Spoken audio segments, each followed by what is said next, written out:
أعوذ بالله من الشيطان الرجيم.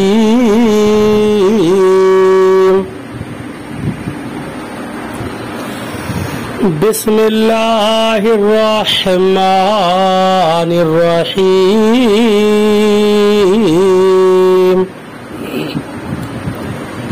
ترجمہ کنزُل ایمان. اللہ کے نام سے شروع جو نہایت مہربان رحم والا. سبح اسم ربک الاعلی. ترجمہ کنزُل ایمان. اپنے رب کے نام کی پاکی بولو جو سب سے بلند ہے. ترجمہ کنزُل عرفان. اپنے رب کے نام کی پاکی بیان کرو جو سب سے بلند ہے.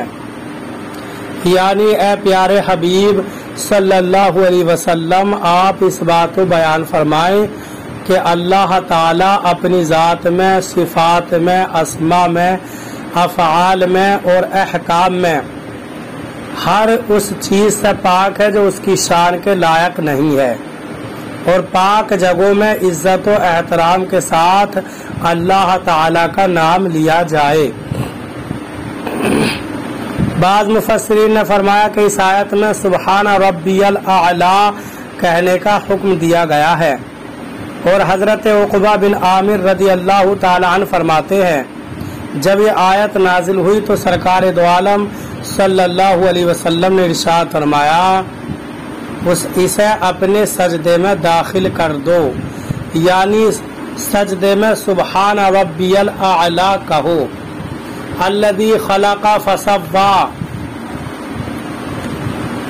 ترجمہ کنزُل ایمان. جس نے بنا کر ٹھیک کیا. ترجمہ کنزُل عرفان. جس نے پیدا کر کے ٹھیک بنایا. یعنی اپنے اس رب تعالی کی پاکی بیان کرو جس نے ہر چیز کی پیدائش ایسی مناسب فرمائی جو پیدا کرنے والے کے علم و حکمت پر دلالت کرتی ہے. اس آیت سے دو باتیں معلوم ہوئیں. ایک، چھوٹی بڑی ہر چیز کو اللہ تعالیٰ نے پیدا کیا ہے.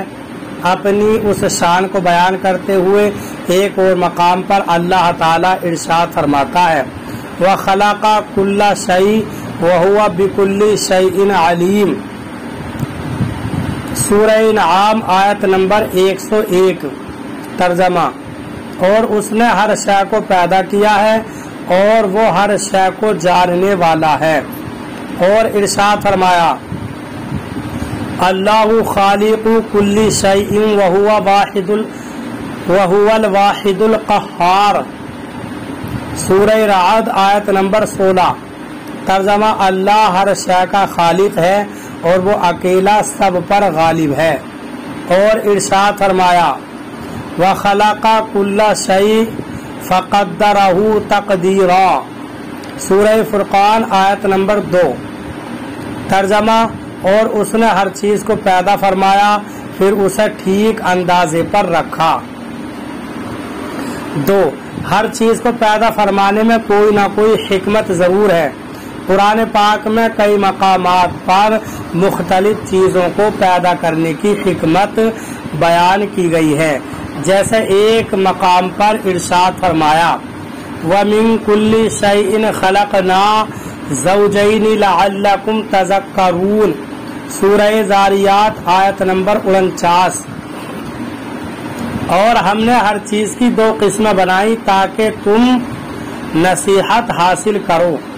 اور ارشاد فرمایا اللہ الذی خلق 7 سماوات ومن الارض مثلہن يتنزل الامر بینہن لتعلموا ان اللہ علی کل شیء قدیر وان اللہ قد احاط بکل شیء علما. سورہ طلاق آیت نمبر 12. ترجمہ اللہ وہی ہے جس نے 7 آسمان بنائے اور انہی کے برابر زمینیں.